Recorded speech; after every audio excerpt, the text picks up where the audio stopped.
My basketball family, how are we doing today? Welcome back to another episode of Green Team Productions. So as we all know, Kevin Durant and Kyrie Irving are currently trying to make their way out of Brooklyn. But it seems that no deal has really made any huge traction. So it could be a possibility that Kyrie Irving and Kevin Durant return for the next year. And I strongly believe that this could be the case, especially since Kevin Durant, he's on a 4-year contract and he really has no leverage. So the Brooklyn Nets do not have to be in a rush to move Kevin Durant. But my biggest question, and the reason why I really wanted to make this video, is to ask the question, can the Brooklyn Nets currently constructed still compete for a title? The Nets picked up Royce O'Neal and they picked up TJ Warren, which can both be key role players, especially on a roster where you still have Kevin Durant and Kyrie Irving. You still have a sharpshooter in Joe Harris. You still have the young big man in Nicholas Claxton and the veteran point guard in Patty Mills that they just re-signed as well. Oh yeah, and I can't forget about their 6'11 point guard in Ben Simmons, who potentially could be the defensive player of the year if he has a healthy season. And I'm not sure how anybody else feels, but naming off those players just makes me even more confused as to why Kevin Durant is requesting for a trade. In Kyrie Irving's case, it makes a little bit more sense because he's trying to find a team who would give him that maximum contract. And ultimately, I feel like that bridge is burned between him and upper management. So I think it is time for him to find a new team and a new situation that fits him better. But in the case of Kevin Durant, it just really doesn't make much sense because you still have a title contending team. And on top of that, if you are KD, you know all the narratives and the rumors because you clearly see that he responds to a lot of people on the internet. And you know how people are going to view this move, and people already are criticizing you for not winning with your own team, and now you are running from another situation without winning that organization anything. Now granted, KD is an all-time player. He's a grown man who makes hundreds of millions of dollars. What the hell do I have to say in this situation?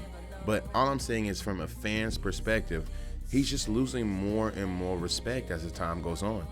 Back in his younger years when he played with the Oklahoma City Thunder, there really wasn't a knock on KD besides the fact that he hadn't won the ring. He was the perfect superstar. He was a 7-foot skilled guy who could shoot the three, dribble like a guard.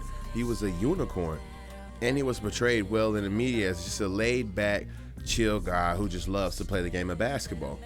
Fast forward to the 2016 Western Conference Finals. Oklahoma City, Russell Westbrook, and Kevin Durant, they have a 3-1 lead over the Golden State Warriors, and then they collapse, lose that 3-1 lead, and then KD goes on to join the Golden State Warriors in free agency. And mind you, that year before, the Golden State Warriors just broke the record and became the best regular season team of all time with a 73-win season.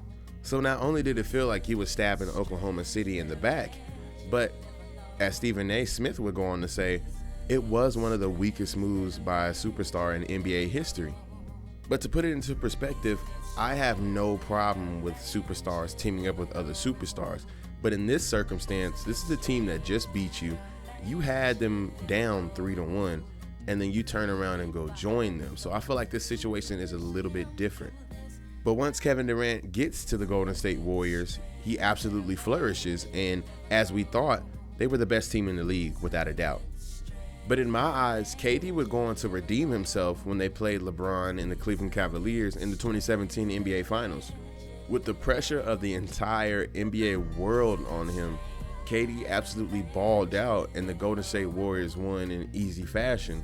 And in my eyes, that redeemed the whole signing to me because I felt like Kevin Durant stepped up when he absolutely needed to. I would have had a lot more criticism for him if he would have been the second best player in that series and let Stephen Curry take over. But no, KD was the clear best player on the court, and that really redeemed his career. They were going to win another championship where KD would be the finals MVP in both of those. They would lose to Toronto. KD suffered an Achilles tear.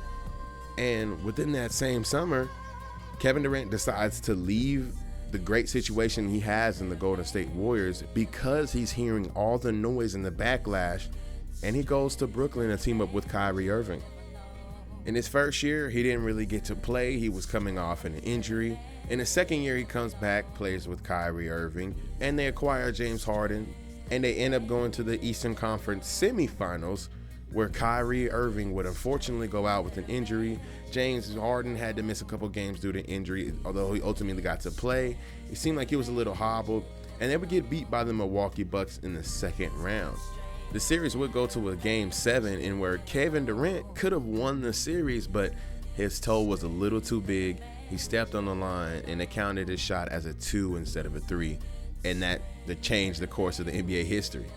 The Bucks would ultimately go on to win the championship, but there was still a lot of optimism because the Brooklyn Nets weren't fully healthy, and they were still able to take the Bucks to 7 games. They come back to 21-22 season. James Harden, he's a little flustered. He gets traded for Ben Simmons. Kevin Durant, he has to deal with a couple injuries, and Kyrie is halfway playing because he refused to get vaccinated. But fortunately, by the time the season ended, they were able to drop the vaccination mandates, and Kyrie Irving was able to play with Kevin Durant in the first round going against the Boston Celtics. But much like last year, they were not fully healthy because they were missing Ben Simmons. He had yet to been cleared to play. But even with Ben Simmons being out, a lot of people had the Brooklyn Nets and the Boston Celtics as their Eastern Conference Finals just because of the nuclear talent of Kevin Durant and Kyrie Irving. But the Nets were going to be the only team in this year's playoffs to not win a single game. And if you look at Kevin Durant's stats, he didn't play absolutely terrible. He averaged 26, 6, and 6. So on the stat sheet, it looks like he played great. But you actually go watch the game, KD was fumbling the ball. They had a body on him everywhere he turned. He couldn't get his shot off really until the last 2 games of the series. That's when he started to look comfortable. But it was just strange to all the fans watching because we had never seen KD look this bothered through an entire series. So to go out in the first round in the fashion that he did, this was a little bit of knock on Kevin Durant's legacy. Not to say that he slides up or down on the all-time greatest list, but when people bring him up with the Jordans and the LeBrons, they're going to remember this 2021-2022 season. But fast forward to today, Brooklyn Nets can't get the contract figured out with Kyrie Irving. Kyrie Irving finally opts in, and then the day before free agency starts, Kevin Durant requests a trade. And it wasn't just to any team. He picked 2 of the number 1 seeds in both of their respective conferences, the Phoenix Suns and the Miami Heat. And trust me, Kevin Durant, he's still one of my favorite players, and he has probably the greatest offensive skill set of all time, being 7 foot plus and can do everything on the basketball court. But over time, the narrative, it's hard to argue that his wins come from him being on absolutely stacked teams. So people will still respect his skill set, but if he gets traded to the Suns and even to the Miami Heat, and say he goes on to win 4 rings with either one of those teams, is anybody really going to celebrate him how we celebrate LeBron or how we celebrate Michael Jordan or even Stephen Curry? So that is kind of the ultimate question. Does a guy like Kevin Durant's move and his stature, does his moves hold weight on his status all time and where you rank him, or is a ring a ring? That's why I wanted to beg this question, make this video. I want you guys to let me know down in the comments. If you guys enjoyed this video, hit that like button, subscribe for more, and I want you guys to have a great day. Peace.